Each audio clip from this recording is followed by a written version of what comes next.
Salut YouTube, on se retrouve pour parler de la série Obi-Wan Kenobi avec ce troisième épisode qui est sorti en avance le 3 juin, toujours sur la plateforme Disney+.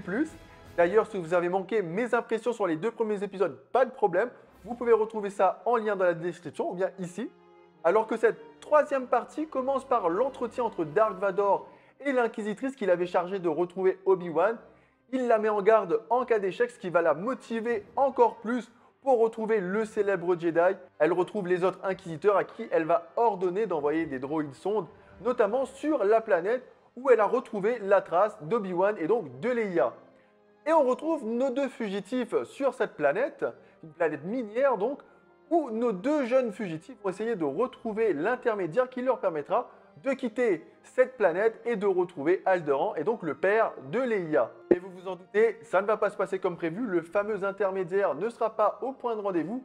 Il faudra trouver un autre moyen pour rejoindre le spatioport et quitter la planète. De fil en aiguille et de contrôle en contrôle plus ou moins musclé, Leia et Obi-Wan vont finir par trouver une agent de l'Empire qui s'avérera d'être un précieux secours puisque cette dernière est infiltrée. Elle explique que c'est après avoir rejoint l'Empire qu'elle a réalisé les mauvaises intentions du régime et qu'elle a décidé de venir en aide au plus de monde possible, des fugitifs comme Obi-Wan et Leia, et c'est pour ça qu'elle va les aider à quitter la planète avec un contact au spatioport.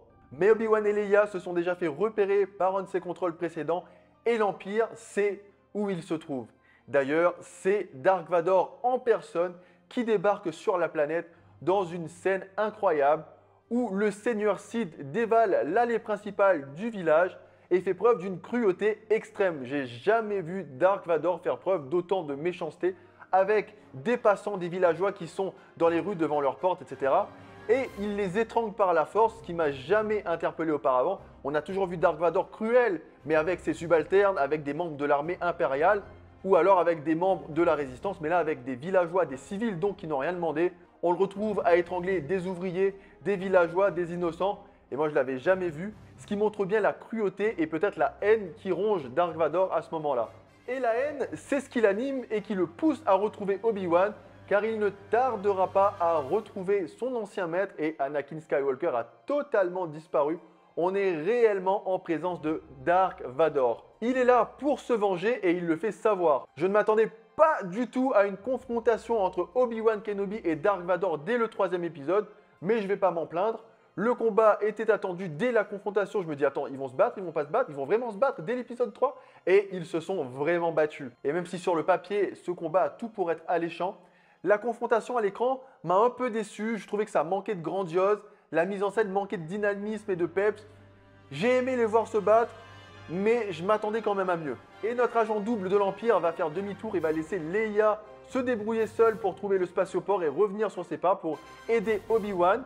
Obi-Wan qui en avait bien besoin, qui était en train de se faire mettre la misère par Dark Vador et traîner dans les flammes. Dark Vador qui entend le faire souffrir autant que lui a souffert, probablement lui trancher les 4 membres comme lui et le brûler vivant comme lui l'a été sur la planète Mustafar.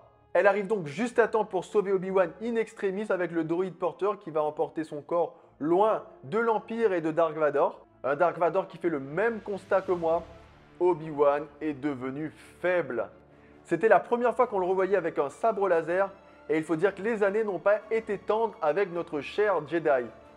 En effet, Dark Vador lui met une misère et une pâtée monumentale. J'espère que dans les combats à venir, il aura quand même un peu plus de peps. Ce qui est sûr, c'est que Dark Vador l'a totalement dominé et il lui est supérieur sur tous les points. Contrôle de la force ou alors combat au sabre laser. Mais l'épisode ne s'arrête pas là car Leia, qui a été laissée seule pour rejoindre le spatioport, ne va pas trouver l'aide espérée au bout du tunnel. Elle va trouver l'inquisitrice qui se saisit de notre princesse. L'épisode se termine ici, ce qui laisse augurer une suite palpitante. En tout cas, moi, j'ai encore une fois hâte de voir la suite.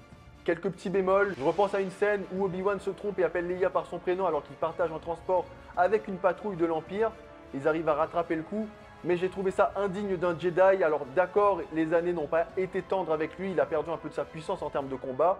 Mais je pense pas qu'en 10 ans, il ait perdu de sa sagesse pour commettre une bourde aussi monumentale. Qui a été rattrapé, je l'accorde. J'étais super content de retrouver ces deux combattants légendaires, Obi-Wan et Dark Vador, pour un combat que j'aurais aimé un peu plus épique. Mais bon, on ne peut pas avoir le beurre et l'argent du beurre. J'ai hâte en tout cas de voir l'épisode 4 et de partager mes impressions avec vous. N'hésitez pas à vous abonner pour voir la suite et ne rien manquer. À bientôt!